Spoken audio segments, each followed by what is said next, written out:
අද මොරටුවේ ඉන්න ඔයාගේ ගම හැදිලා තියෙන විදිය නෙමෙයි. ගමේ නම හැදිලා තියෙන ව්‍යාකරණ විදිය දැනගන්න ඕන නම් මේ වීඩියෝ එක ඉවරනකම් බලන්න. මොකද මේ හැම ගමක්ම හැම නමක්ම හැදෙන්නේ සිංහල යම් කිසි ව්‍යාකරණ. මොරටුව හැදෙන්නේ කොහොමද? මොරටුව හැදෙන්නේ ඒ කාලේ තිබිලා තියෙනවා මොරටුව කඩුගැද්ද ප්‍රදේශයේ මුර අටුවක්. එහෙම නැත්නම් මුර අට්ටාලයක්.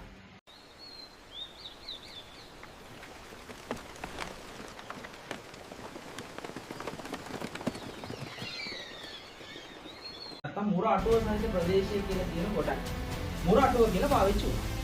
ඊට අමතරව මොර කියන පළතුරු මේ මොරටුව ප්‍රදේශයේ පුරා තිබිලා තියෙනවා. එතන අටුව කියලා කියන ප්‍රදේශය කියන තැන. ඒතර මෙන්න මේ කොටස් දෙකම භාවිතා වෙලා තියෙනවා. සිංහල භාෂාවේ අපි මේකට කියනවා පරස්පර ලෝක සංධිය. කොහොමද වෙන්නේ? මේ මුර අටුව කියන එක මෙන්න මේ අයන්න කැපෙනවා. මොර අටුව කියන එකේ අයන්න කැපෙනවා. මොර අටුව මොරටුව බවට පත් වෙනවා. මේ මුර අටුව උච්චාරණ පහසුව සඳහා මොරටුව බවට පත් වෙනවා.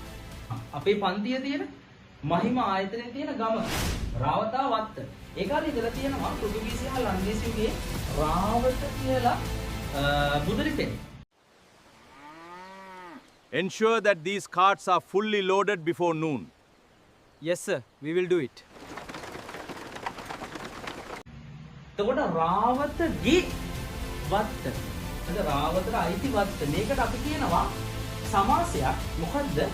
සම්බන්ධ විභක්ති. කෙනෙක්ගේ අයිතිය හඳවන්නේ අපි මේ කියන නිපාත එකතු කරලා සම්බන්ධ විභක්තියත් එක්ක එන සමාසය. රාවතගේ වත්තනේ රාවතාවත් වෙන්නේ. එතකොට අපි කියනවා මේක විභක්ති සමාසය.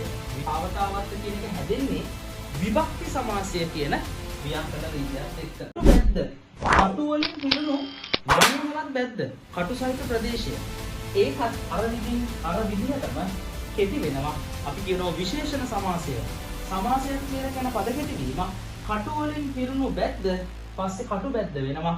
මේක විශේෂණ සමාසයට තමයි අත් වෙන්නේ. විශේෂණ සමාසය. කටු වලින් පිරුණු බැද්ද කටු බැද්ද බවට පත් වුණා. බලන්න මේකම කඩලාන. කඩලාන ඉන්න අය අනිවාර්යෙන්ම මේකට ලයික් එකක් දාන්න ඕන. කඩලාන කියන ප්‍රදේශයේ ඉස්සර තිබිලා තිබ්බේ කඩොල් කියන ශාකය.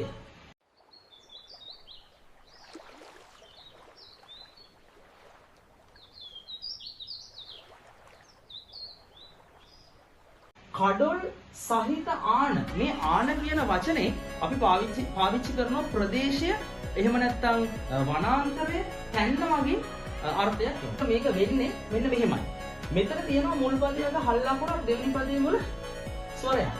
අපි සිංහල භාෂාවේ මෙන්න මේකට කියනවා පුතේ ස්වර සංධිය කියලා. ස්වර සංධිය. මේ ස්වර සංධියද වෙන්නේ මෙන්න මේ මුල් පදයේ තියෙන හල් අකුරයි මෙයා එකතු වෙනවා. එතකොට වෙන්නේ මොකද්ද? ල් දන ආ ලා. එතකොට වචන එනවා කඩලාන. කාරණ පහසුව සඳහා මේක කඩලාන බවට පත් වෙනවා. ඊළඟට ලුණාව. ලුණාව කියලා කියන්නේ මේ ලුණු සහිත ලවණ සහිත ජලය පැමිණෙන තැන.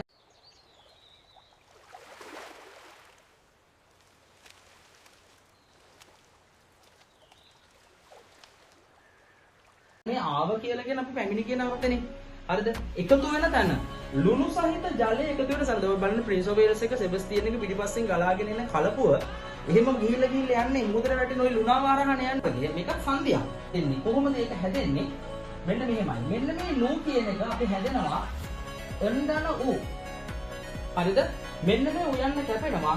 ඊට පස්සේ එනවා අන් එකත් එක්ක මෙන්න මේ ආයන් එකතු වෙනවා. ඔන්න එනවා වචනයක් මොකක්ද? ලුණාව.